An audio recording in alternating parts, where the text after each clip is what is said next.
ब्रजकिशोर प्रधान प्रधान शिक्षक पुरुषोत्तम सरकारी नोडाल उच्च विद्यालय सरमरा। आज 55तम वार्षिक उत्सव आमर अनुष्ठान रे यथारीति पालन करा जाउछि। भविष्य में पिला माने बड़ मनीष हुंतु यह हूँ मुख्यतः हूँ विद्यालय आभिमुख्य। तेणु पिला माने भविष्य में बड़ मनीष अंचलवासी मानकर सेवा मुखर हो उठंतु। यह हूँ उद्देश्य। ये वार्षिक उत्सव समस्त गोटे खुशीर माहौल आनी एवं वर्ष सारा जहाँ जहाँ कार्यक्रम अनुष्ठान में संगठित हुए तार हिसाब निकास वार्षिक उत्सव में धन्यवाद। श्रीजुक्त विमल चंद्र दास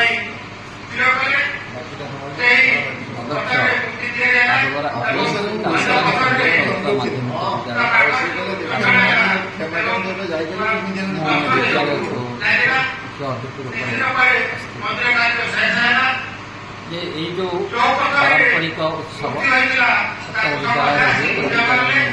आज अनुष्ठित उत्सव केवल पिला वर्ष सारा पिला पारदर्शिता विभिन्न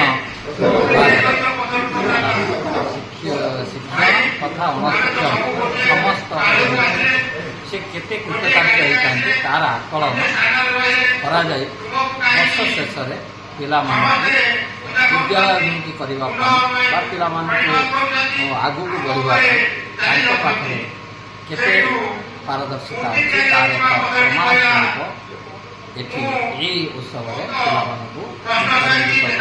पिला सर्टिफिकेट प्रदान पिला आगामी दिन एक शृंखलित एवं स्वच्छ समाज गठन करने सुनागरिक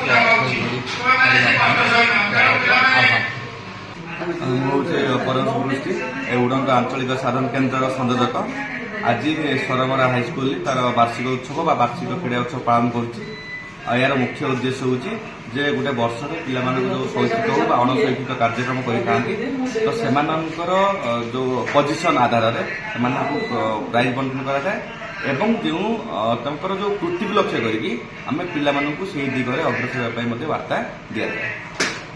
मु श्री रमाकांत राउत प्रधान शिक्षक सरकारी विद्यालय मंगोली।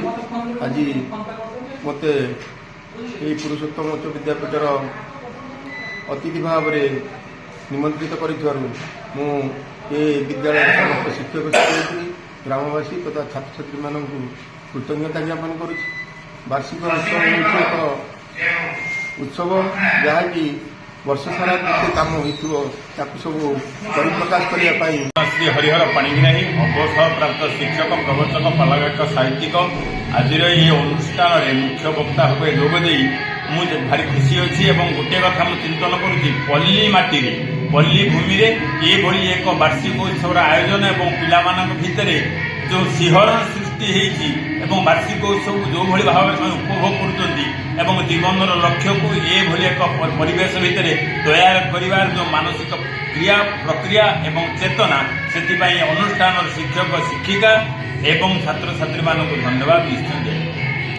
पुरुषोत्तम सरकारी उच्च विद्यालय तांकर जो नामकरण होती पुरुषोत्तम बाबू ना प्रतिमूर्ति ए अंचल मध्य एक ख्यातनाम व्यक्तित्व भाव प्रतिमूर्तिर पुनरह साक्षी प्रदान करुचे प्रत्यक्ष भाव में आम मान भितर एक नूतन पथ चिंतन आगामी भविष्य उत्तर पीढ़ी नुआ वार्ता निश्चय रखिए।